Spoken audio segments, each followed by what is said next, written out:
अब कुछ other basis पे भी बैक्टीरिया को डिवीजन किया हुआ है, तो classification of bacteria on some more basis. इसके अंदर हमारे बैक्टीरिया को डिवाइड किया हुआ है archaebacteria and eubacteria. Archaebacteria के अंदर जो कि सेल वॉल है बैक्टीरिया की, सेल वॉल बनी होती है हमारी स्यूडोम्यूरिन की, एंड जो प्लाज्मा मेम्ब्रेन है,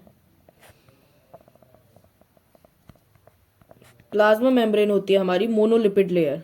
जनरली क्या होता है, हमारे पास बाइलिपिड लेयर होती है, ठीक है, पर हमारे जो आर्की बैक्टीरिया ये अकेले ऐसे हैं जिसके पास क्या होती है, मोनोलिपिड लेयर होती है, plasma membrane. And you bacteria की जो सेल वॉल है ये बनी होती है हमारी म्यूरिन की बनी होती है, यानी कि पेप्टिडोग्लाइकन। एंड जो प्लाज्मा मेम्ब्रेन है वो कैसी होती है, बाइलिपिड लेयर। जैसा कि हमने प्रीवियस क्लासेस में पढ़ा है प्लाज्मा मेम्ब्रेन के बारे में। प्लाज्मा मेम्ब्रेन कुछ इस तरह से स्ट्रक्चर होती है, हेड एंड टेल। तो ये कैसी होती है, बाइलिपिड होती है, ये बाइलिपिड लेयर होती है, 2 लेयर्स होती हैं। लेकिन जो हमारा आर्की बैक्टीरिया इसके पास कैसी है, ओनली मोनोलिपिड, सिंगल लेयर है। एंड जो हमारे आर्की बैक्टीरिया हैं इनकी सेल वॉल की वजह से ही जो है डिफरेंट होती है अदर बैक्टीरिया से। ये बहुत ही एक्सट्रीम हैबिटेट में भी रह सकते हैं, बहुत ही एक्सट्रीम कंडीशन में सर्वाइव कर सकते हैं, present in very harsh condition. अब फर्स्ट आर्की बैक्टीरिया के बारे में हम देखते हैं। आर्की बैक्टीरिया के बारे में बात करते हैं, इसके और क्या क्या फीचर्स होते हैं और डिवीजन है, किस टाइप के बैक्टीरिया प्रेजेंट होते हैं। आर्की बैक्टीरिया के अंदर फर्स्ट है हमारे मिथेनोजेंस। मिथेनोजेंस कहाँ पाए जाते हैं, बहुत ही हार्शी एरियाज में पाए जाते हैं, यानी कि पानी वाले दलदल वाले इलाके में पाए जाते हैं। राइस एंड पैडी फील्ड्स में भी पाए जाते हैं, राइस जिसको कि हम पैडी फील्ड्स भी बोलते हैं।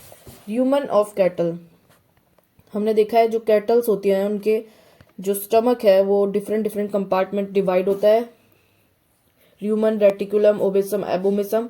तो उसमें से जो हमारा ह्यूमन वाला पोर्शन है उसमें क्या पाए जाते हैं, मिथेनोजेंस पाए जाते हैं, ह्यूमन ऑफ कैटल।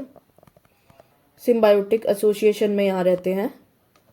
ऑब्लिगेट एनएरोब्स होते हैं, यानी कि ऑब्लिगेट मतलब कंपलसरी एनएरोब्स होते हैं, एब्सेंस ऑफ ऑक्सीजन में ही पाए जाते हैं। और बायोगैस प्रोडक्शन में हेल्प करते हैं, helps in biogas production. Second आते हैं हमारे आर्की बैक्टीरिया के अंदर हेलोफाइल्स। हेलो मीन्स होता है सॉल्ट और फाइल्स मीन्स लविंग, मतलब कि जो हाई सॉल्ट एरियाज में रहते हैं, जहाँ पे हाई सॉल्ट कंडीशन में सर्वाइव कर सकते हैं। हेलोफाइल्स होते हैं फैकल्टेटिव एनएरोब्स, मतलब कि ये कंपलसरी एनएरोब्स नहीं है, ये ऑक्सीजन की प्रेजेंस में भी पाए जा सकते हैं। और फैकल्टेटिव एनएरोब्स मीन्स ओरिजिनली एरोबिक है बट सर्वाइव कर सकते हैं ऑक्सीजन के बिना भी। नेक्स्ट आते हैं हमारे आर्की बैक्टीरिया के अंदर थर्मो एसिडोफाइल्स, जो कि हाई टेम्परेचर और हाई एसिडिक कंडीशन में सर्वाइव कर सकते हैं।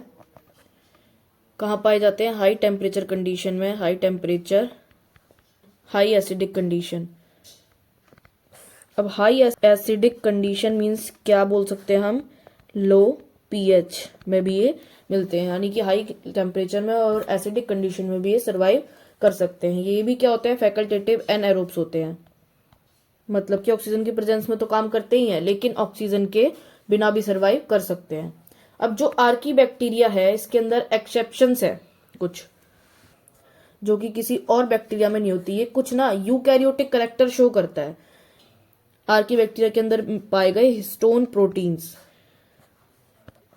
हिस्टोन प्रोटीन तो किसी भी प्रोकैरियोटिक सेल में होते ही नहीं है, एब्सेंट होते हैं, बट जो आर्की बैक्टीरिया है इसके अंदर क्या मिले, हिस्टोन प्रोटीन्स मिले। तो ये क्या है, एक्सेप्शंस है।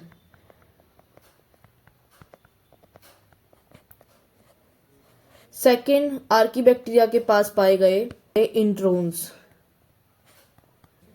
क्या मिले, इंट्रोन्स, जो कि हमारा क्या होता है, नॉन कोडिंग पार्ट होता है, नॉन कोडिंग सेगमेंट्स होते हैं, ये पाए गए। ये भी नहीं पाए जाते किसी अदर प्रोकैरियोटिक सेल में। तो ये किसके फीचर्स थे, ये यूकैरियोटिक सेल के फीचर्स थे, जो कि हमें किस में मिले थे, हमारे आर्की बैक्टीरिया के अंदर मिले थे, जो कि एक्सेप्शन थे।